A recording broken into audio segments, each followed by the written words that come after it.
পুলসিরাত হচ্ছে জান্নাতে পৌঁছানোর একমাত্র পথ। পুলসিরাত হবে চুলের চেয়ে চিকন, তরবারির চেয়ে ধারালো।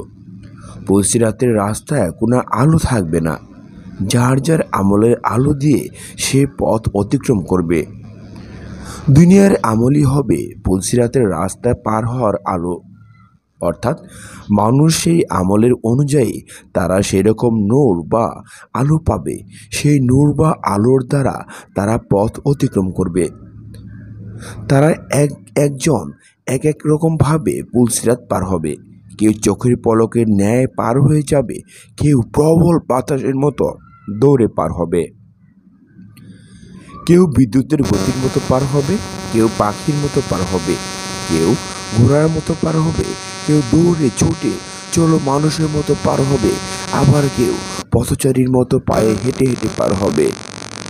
সব শেষে একটি দল অবশিষ্ট থাকবে।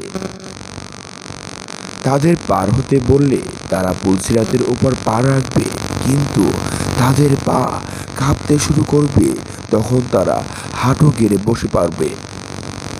তখন তারা হাঁটুতে ভর করে পার হতে থাকবে। জাহান্নামের আগুনের স্ফুলিঙ্গ তাদের পায়ে এবং পায়ের তলা পর্যন্ত পৌঁছবে। তারপর তারা বুকের উপর ভর করে টেনে টেনে চলতে শুরু করবে। আগুন তাদের ঘিরে ধরবে। আগুন থেকে বাঁচার জন্য পেটের ওপর ভর করে আবার চলতে শুরু করবে। তারা তাদের হাত দিয়ে পোল আঁকড়ে ধরবে।